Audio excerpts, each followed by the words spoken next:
of America Uncancelled on CPAC Now, and Mike Nellis, a former Kamala Harris advisor and white dude for Harris. Well, welcome to all of you. Let me start with you, Mike. You must have had a pretty rough few months. Nope. Really? It is what it is. Come on, Mike. I lost an election. I mean, I understand that the conservatives on here are having a good time being boastful about it, but what I actually care about is getting stuff done to help people. And look, Donald Trump got elected. He promised to get grocery prices down on day one. Grocery prices aren't down. So if you're asking me if I'm having a bad time, no, I'm not. I think the American people are having a bad time because Donald Trump made a lot of big promises that he's not meeting right now. He's doing a lot of stuff that, right-wing influencers online love, but he's not doing anything to get grocery prices down, make housing more affordable, help people retire with dignity, and that's what I actually care about. If he's not doing a good time and the American people don't like it, why has he got record polling of approval? Well, listen, Donald Trump's going through his honeymoon right now, and that makes sense. I think a lot of Americans are giving him the benefit of the doubt. He's doing some stuff that they like, I think particularly on the border. But look, when he did his first TV interview after he won the election, he said, I was elected to get grocery prices down, and he hasn't done a single thing on grocery prices. Grocery prices are higher now. He hasn't done a single thing on eggs as the bird flu spreads to cows and chickens all across this country. It's a bit of a mess. And if you look at that same polling you were touting earlier, yeah, Donald Trump's got a 53% approval rating. You're acting like it's an 80% approval rating, like he's Chairman Mao, but he's not. He's got a narrow positive approval rating right now, which is good. But 2/3 of Americans are saying that he's not doing enough to lower grocery prices, and that's what he was elected to do. So he's making a critical mistake, and maybe it's not catching up to him in the first couple of weeks, but it's going to catch up to him as the American people start to feel that pain. So you've gone from basically calling him Hitler, the Democrats and liberals, to... I never called him Hitler. To putting all your... Hang on, I'm not saying you did. I'm not saying you did. I'm saying that as a group, the Democrats and liberals have for years called him Hitler, a fascist, etc., and you're now reduced, I say this respectfully, you're now reduced to your Trump bashing being around all your eggs in one basket. Eggs. No, I think what right-wing commentators like yourself are very good at. I'm not right-wing. Whoa. Hold on. Mike. You and I are not in the same wing, Pierce. I'm not a right-wing commentator. I'm not. Listen. I'm not. I literally ran a left-wing newspaper in Britain for 10 years. And elevating it and trying to make it I'm seem not like right-wing, mate. I'm a centrist. I'm a guy that finds... In fact, the only person in American politics that ever called Donald Trump Hitler is J.D. Vance. So come on. But that's not true. It is. Find it. Find where a major member of the Democratic Party... Kamala Harris called him a fascist. Okay. Yeah. That's not the same as calling him Hitler. Well, listen, there have been gazillions of liberals who've called him Hitler. But look, let's move on. Sure. Yeah, you can find anybody commenting in a dumb news article at the bottom, highlight it, and say that everybody's calling him Hitler. But come on. That'd be like me saying that Mike, you can't just call me a right-wing commentator because I'm not. If you watch my show regularly, you'd know I'm not a right-wing. What I am is viscerally anti-woke. And what happened at the election was that the country, it turned out, were also viscerally anti-woke. And along with cost of living and immigration, it was the wokery nonsense that actually cost the Democrats everything in the end. I mean, I think that's revisionist history, though. When you poll people, they'll tell you the number one reason they voted in this election was about the economy. That was the reason that Donald Trump won. And again, when he did his first TV interview, I think he did Meet the Press, right after he got elected, he said, I was elected to lower grocery prices. I was elected to make housing more affordable. That's what I'm going to do on day one. And it's day, 30? Day 25, whatever it is. And he hasn't done anything on that. He doesn't even talk about it anymore. You know what? He's cutting federal spending. Mike, he's doing a whole bunch of executive actions. Mike, I admire the work you're trying to do here. But it's quite ironic that Trump he's banned paper straws yesterday, and you are clutching at massive paper straws right now. Let me get to Mercedes, who's been smirking her way through this. Mercedes, it seems to me if the Democrats are now reduced to eggs, they've pretty much given up in the battle against Hitler, the Nazis, the fascists, and all the other ludicrous slurs that liberals have thrown at Trump for 8 years. If it seems to me, if the only battleground now is eggs, he's won. Well, you got to remember, Joe Biden was in office for 4 years. They could not get a handle on inflation. They could not get a handle of the American people feeling the pain of the cost of living. And yes, I mean, I would say to Mike's point, it is a priority for President Trump. This needs to be one of the biggest focuses that you're going to see, especially as Congress puts together their budget reconciliation bill, as they're going to be moving towards tax cuts, as they're going to be moving to find ways to lower inflation. As anyone who knows economics, it takes time to lower the inflation, to lower the cost of living. The American people have been leaderless for 4 years under Joe Biden. It's why they rejected Joe Biden, because everything for the Democrats always boiled down to abortion. If they would bring up the economy, it would end up talking about abortion or sex changes for children.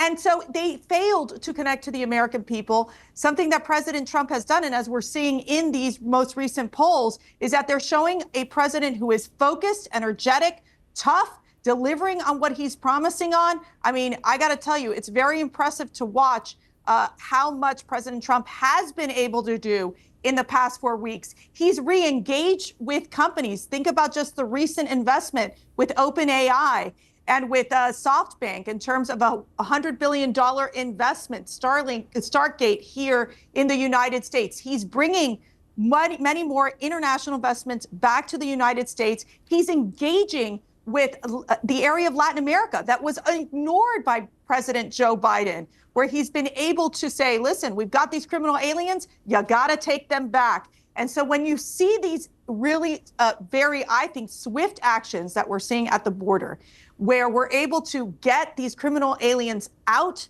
of the United States back to these countries, it shows that President Trump is working as quickly as he can. Because to Mike's point, there is a honeymoon period. There is a moment here where there is political capital that President Trump has at this moment in time, and he recognizes it. And it's why you're seeing the president moving so quickly on all these priorities, including ensuring that, yes, the focus has to be getting those inflation numbers down, that I'm so glad the Democrats just woke up and said, yes, let's try to do this. Yeah. Trey, let me bring you in. Can I jump in on that for a second, Pierce? Yeah, very quickly, yeah. To respond? Yeah, it's what's amazing to me is that after the last couple of years where Republicans have been saying how easy it's going to be to get inflation down, that all of a sudden the minute that they control Congress and Donald Trump's in the White House, it's a hard thing. We can't get it down. It's terrible. We can't do it. Like, this is insane to me. Like, Donald Trump repeatedly said on day one, grocery prices were going to go down, and they're not. And you want to say I'm putting all my eggs in one basket, but at the end of the day, I'm sorry, have you seen the oil prices? Gas prices are down. It's be about helping them retire with dignity and get a good paying job and be able to start a family. And right now, Donald Trump isn't doing that. It's a lot of circus politics. And look, you're just, Mike, I'm so sorry. You're wrong on this. All right, you know what he is doing? You know what he is doing? Because the polls clearly reflect the public approval of this. He's doing a lot of other stuff he said he'd do, and he's doing it very, very quickly. We bring in Trey Crowder. Trey, what I was struck by yesterday at the Super Bowl, a big piece of Americana, Taylor Swift, most popular pop star in America, roundly booed. Now, partly that's because obviously her boyfriend plays for one of the teams. You'd expect some booing, but it's pretty loud. And then the camera turned on Trump. And, if this had been done 4 years ago, 6 years ago, he'd have been pretty well booed too, as well as some cheering. But he got almost universal cheering. The crowd kind of erupted. And as Elon Musk said, that's a real shift in vibe, shift in mood about Trump. And there's no doubt he is a lot more popular now than I think he's ever been in America. Do you accept that? Yeah, that's probably true for now, I think, until we see how the policies work out. But the Super Bowl, I mean, I'm not that surprised by either of those reactions. I mean, it's an event where, Kelsey's girlfriend, every time he catches another 3-yard button hook or whatever, people just been tired of them and their whole thing for a while now. And I'm not a Philadelphia guy, but the Birds did us a service yesterday, so I appreciate that. The trouble with if you're Taylor Swift is what do you do, right? If she doesn't go, she's snubbing her boyfriend. The romance is over, and it's front page news in the tabloids for 3 weeks. If she does go, everyone gets annoyed because she keeps going. It's like, you can't win. Piers, but come on. They went on a double date, like Mahomes, who I love, Patrick Mahomes and his wife, and Taylor Swift and Travis, like 2 days before the Super Bowl. Yeah, I wouldn't have done that. We don't have time to go to a dinner, I would not have done that. I dinner agree. date before the Super Bowl. No, I agree. I thought that was a rare misstep where you're really a hostage to fortune if you do that. If you go out having dinner, looking like you're very relaxed and complacent, that's not a good look if you then get hammered. No. Let me bring in Sage. I mean, Sage, look, it doesn't mean a lot really that Trump got cheered and Taylor got booed, other than what is indisputable since the election result, and the polls all show it, is that Trump has unleashed this barrage of executive orders. Many are exactly what he said he'd get done, including banning trans athletes in women's sport, hugely popular, including what he's doing on the border, again, hugely popular. There's a lot of stuff here which I think most Americans are nodding to. They're going, you know what?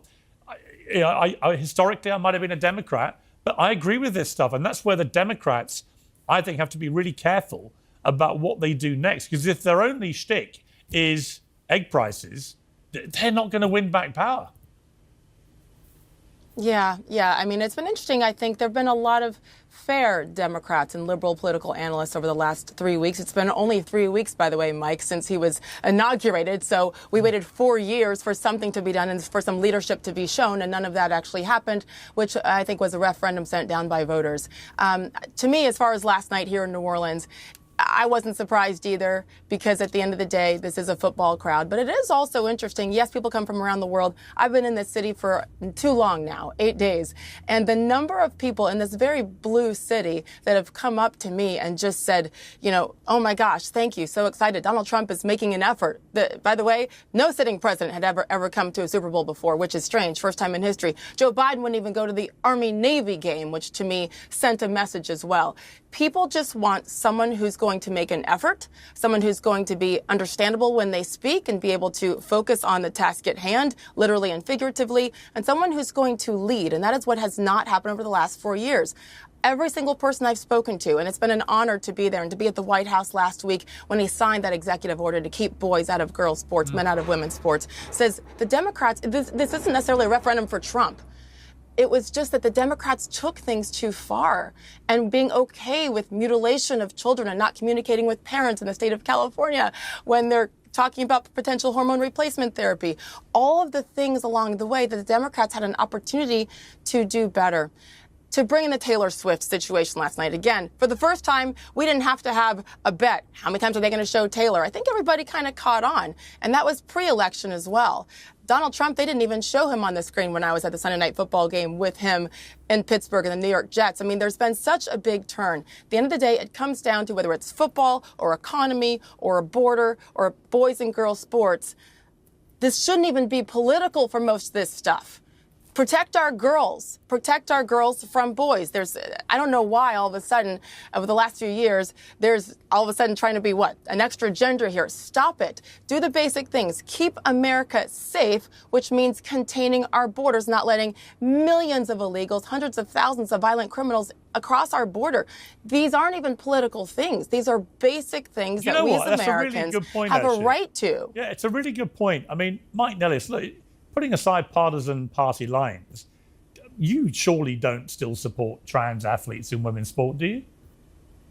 Well, I actually want to say that I agree with Sage about something real quick, which was the election was not an endorsement of Donald Trump, but a referendum on the Democrats. And you ask why Trump's approval rating and his likability are a little bit higher now than it was 8 years ago when he first took over. Is the difference between taking over from a popular incumbent president in Barack Obama and an unpopular incumbent in Joe Biden. I think what the Democratic Party does need to realize is the way we're talking about certain issues, the way we're advocating for certain issues is, I think, off step. Like, we're off base with the American people on what they want for border security. We're off base with what people want on a lot of other issues, and we're going to have to evaluate how we talk about them. But when it comes to like the trans athlete stuff, I mean, look, it's incredibly popular. It's also an issue that frankly just doesn't affect a lot of people. Yeah, but what do you think of it? Like, hold on just a second. I'm going to get there. But Charlie Baker said that there were only like 14 total athletes, I think, in NCAA and collegiate sports that are even engaging on it. It's the type of issue that, like, it's getting outsized coverage, and I don't think it matters. But like, at the end of the day, I want to be talking about transgender issues. I'd rather be talking about things that I think are common to most. I understand you don't think it's an issue, but if I said to you there are only 14 drug cheats, what would you say? Oh, that's fine. I don't think that's even remotely the same. I don't think it's hang on. I think what I want to hang on. I want to be talking about, though, is like how we improve people's lives. Let me explain. Mike, let me explain. Go ahead. The point is, the athletes who took drugs wanted to enhance their performance illegally, wrongly, unfairly, unequally with, in those cases, illegal substances, drugs. The trans athletes want to have an unfair advantage over biological women because they literally are biologically built differently because they were born as males. And so actually the analogy is correct. You're gaining an unfair, unequal advantage. And everybody, I think, now sees that. What I'm curious about is whether you, as a Democrat, can actually bring it upon yourself now that Trump has banned it, to say, you know what? He's right. it should be banned, or whether you're still in that place of nobody cares. I mean, truly, like I don't care about it. Like I just think it's the type of issue. Is he right to ban it? That's the problem. I don't care. I'll let people who are smarter I'll let people who are smarter than me in the athletic world make those decisions with information that I don't have. It doesn't. So you have views about absolutely everything apart from this. I think it's the type of thing that all the conservatives on this call love to talk about this because they have no plan to lower inflation. They have no plan to put more money in regular The only thing you talked about was abortion. So they want to talk about other stuff because it's easier for them to talk about. It's ridiculous. All right. So just to be clear, just to be clear, Mike Nellis, who has a view about absolutely everything, right down to the price of eggs. You do not have a view on whether biological males should be in women's sport. I mean, come on. I don't care. I don't. It's not. It's not. No, it's not that. Well, it's that you don't want to say it. Talking about it is when I'm. You don't want to say it because you don't want your woke friends feeling you betrayed them. No, I think the Democrats need to, for want of a better phrase, grow a pair and actually stand up for what the American people want. Then you might get reelected. No, I think the only pair that's been grown is by Big Balls, who's apparently running our government right now, based on the clip you ran. Well, let's talk about Big Balls then, because let me bring in Trey on this. On Big Balls, I've got no. If Elon Musk has identified some brilliant young geniuses, I mean, God, Mozart was what, 5 when he was writing some of his masterpieces. Why are we so ageist? Why can't a 19-year-old called Big Balls rampage his way through government overspending? It looks to me already like he's doing a rather good job, Big Balls.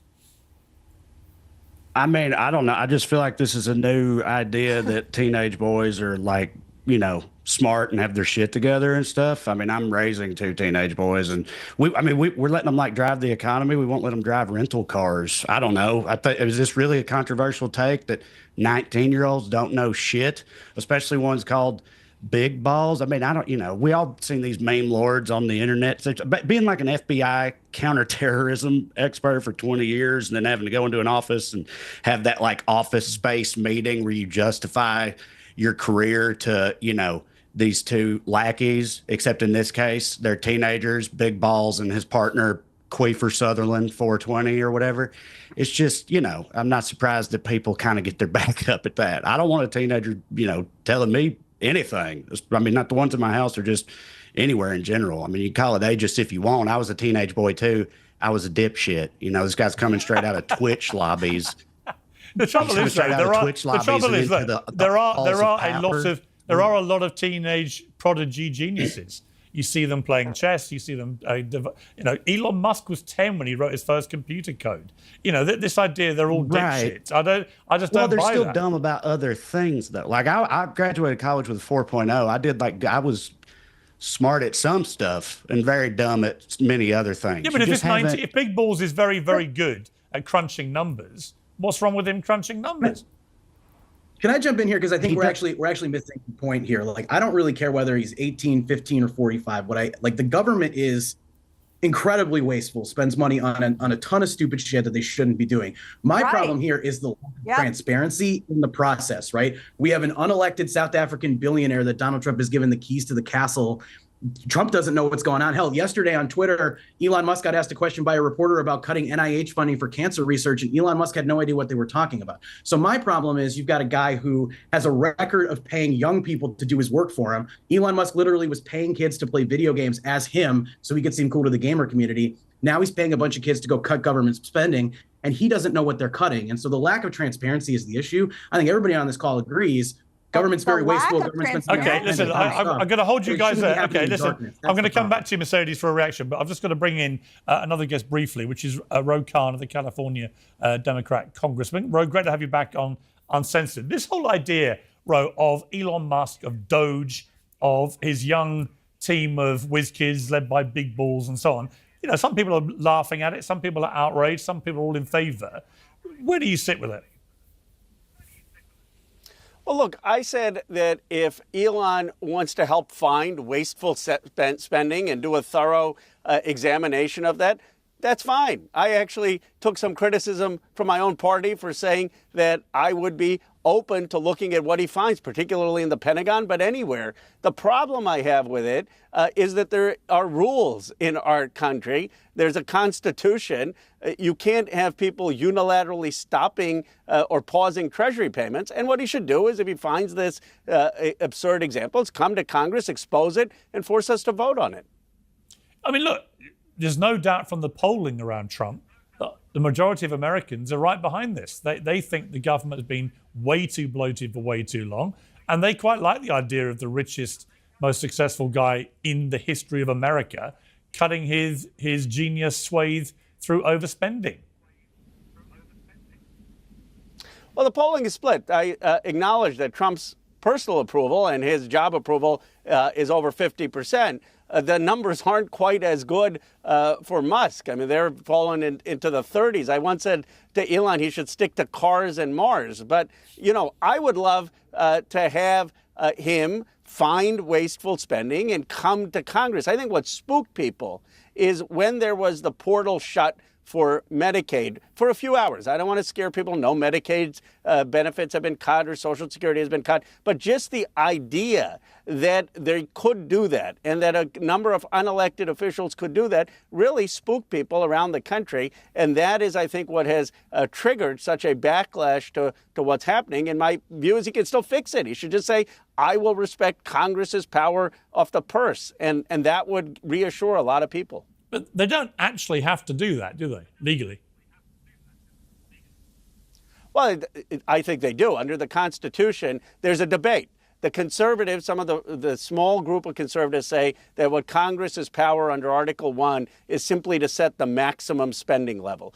But the Impoundment Act says no, what Congress appropriates, the president has to spend. And it was litigated under Nixon. What I say to my conservative friends is imagine you had someone from the far left become president. Congress appropriates $900 billion for the Pentagon. This far left president says, no, I'm not going to spend that. I'm only going to spend $200 billion. I mean, give me a break. That would never be constitutional. Obviously, Congress needs to have the authority to spend the money, and the executive branch should go along with it. I think this Supreme Court will affirm that. Let's turn to the confirmation process. It looks like RFK Jr. and Tulsi Gabbard are more likely than not to be confirmed, which means pretty much everyone will have been confirmed apart from Matt Gaetz, who dropped out. I mean, are you surprised at that? Did you expect more of them to fall down?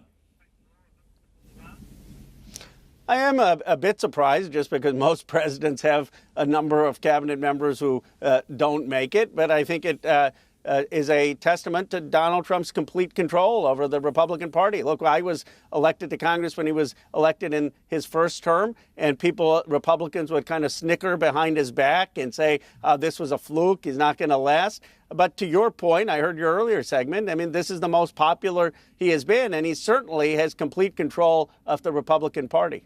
Yeah, I mean, the other thing I think that people like is that Trump is doing a lot of stuff. Now, you may not agree with all of it, but I do think, leaders generally who act and do things that they said they were going to do when they were campaigning, they tend to be pretty popular.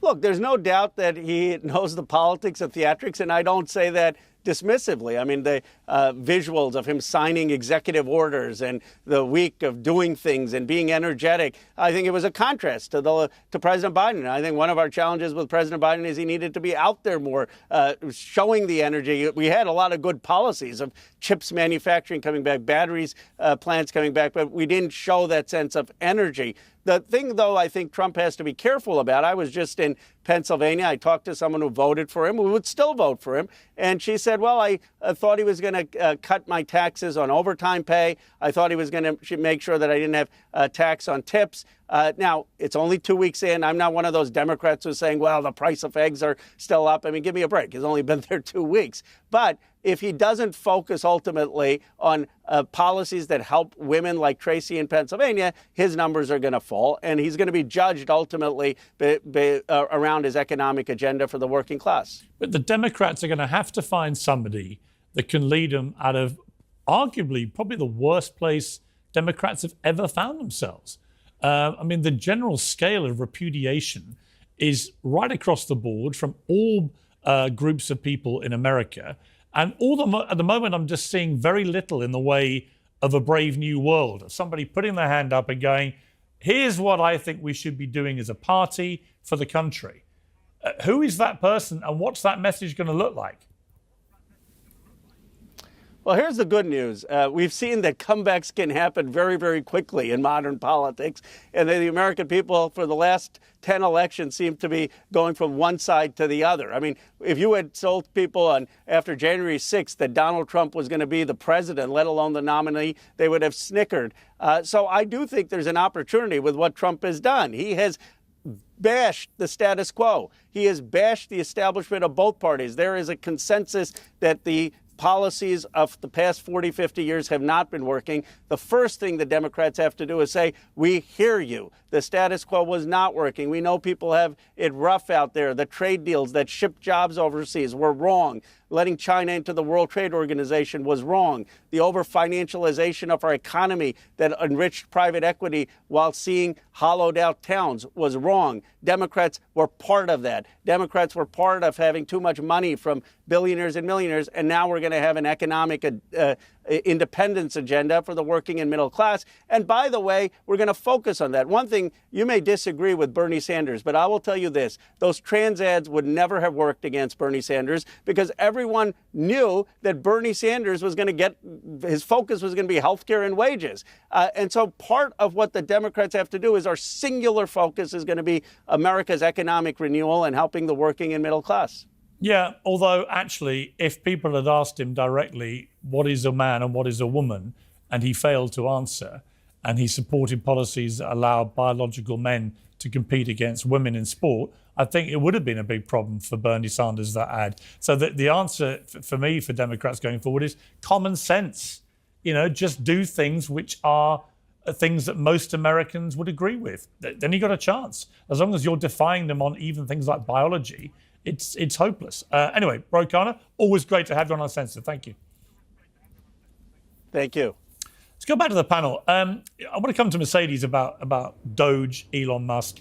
Are you concerned that these two absolute giants of the political arena right now, Donald Trump and Elon Musk, how long can they go on sort of vying for who's top dog here? Well, look, I worked with President Trump. I've seen him firsthand, how he functions, how he thinks. And I got to tell you something. The one thing that I understand is that he's the top dog. He is the executor in chief. He's the one that's getting the job done. He is the one with the vision. And then he trusts his people to implement his vision. I'll tell you, when we would decide any policy discussions, we would be in a room in the Oval Office with several of the cabinet members, several of his key staff. He would go around, ask everyone their opinion in the room on a certain policy issue. And you'd be surprised. He sometimes would go with, it would be with my opinion or with a cabinet member's position. And the key is to duke it out, debate it in the Oval Office. From there, then move forward with the president being the ultimate decision maker.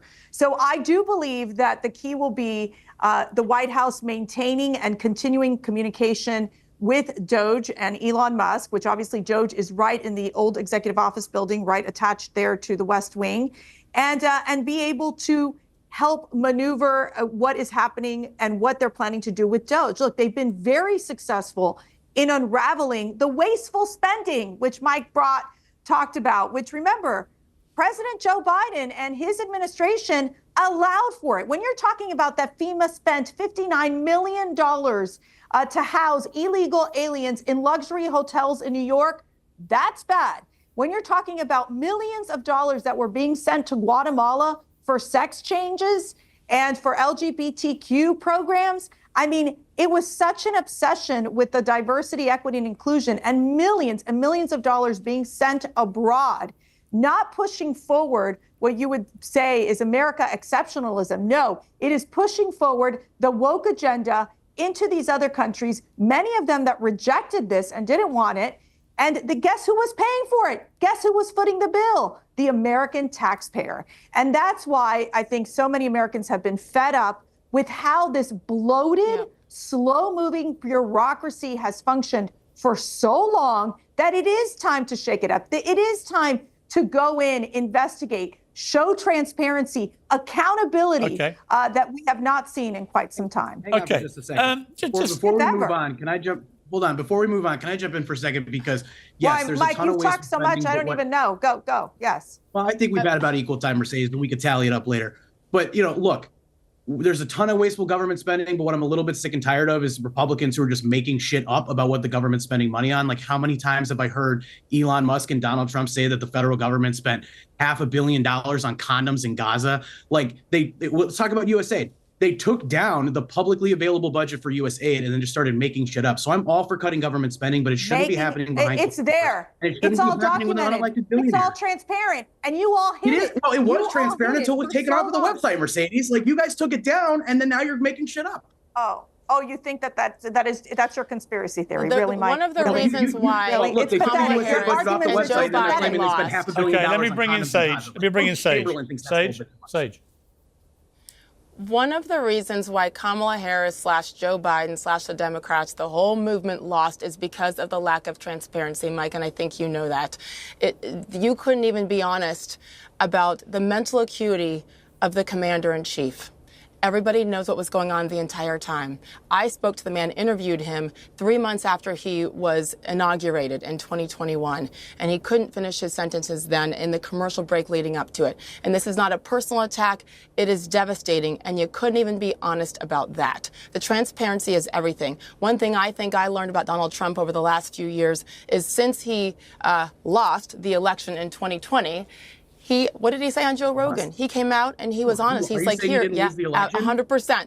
100%. That's 4 years ago. If you want to, don't distract. That's my opinion. Let me continue. He went on Joe Rogan and he talked about the fact that he learned a lot, and maybe in that first term he should have taken a little bit more time. And some of his picks weren't the best picks, and was too loyal and did things for too much, for too long, all of the things. He actually admitted it and acknowledged where mistakes had been made and how this time he had another plan if elected. And sure enough, you got to go back to 2015 and 16. The whole reason why he won is because people were sick of the norm, sick of what was coming out of Washington. To bring in somebody with no political experience and elect him as president, did you not listen to that? 4 years, we know what happened in 2020. He comes back because the Democrats did not take advantage of the position they were in, and also you lied, you failed. You weren't even honest about the commander-in-chief. And then he was in hiding for the rest of his term after that debacle of a debate on June 27th. I say it's okay. There's no need to fight and go back and forth. Donald Trump said it. You got to own the failings. You got to own the mistakes. How do you improve from now? You can debate till the end of time, but just like the Republicans had to look themselves in the mirror after losing, right? What are you doing? And I'm not asking just you, Mike. What are you as a group doing? Ro mentioned it, to say, why was this such I mean, did you see the map? Did you see all the red on the map? This was a domination. I think the real problem, I mean, honestly, Sage, what did we do wrong? Yeah, the problem, it seems to me, is the Democrats just don't have anybody out there at all right now picking up the baton and saying, they were shocked by it. Leave this to me. And if I was a Democrat or just a liberal in America right now, I'm watching Trump supremely confident, surrounded by a lot of smart people, doing things the way he probably wished he could have done it the first time round, without the problem of a pandemic to crush him. If he gets 4 clean years at this, he could go down as one of the all-time great presidents. I wouldn't put it past him at all, including finding peace in the Middle East and Ukraine. So it's a fascinating thing to watch, I have to say. Let me bring in, if I may, Trey, something completely different. But one of the other things I find really so wrong about the Democrat side and liberals in America is they love to say we're the be kind brigade. The trouble with the Republicans is they're nasty, we're nice, and so on. And then they do things like this, which is Chelsea Handler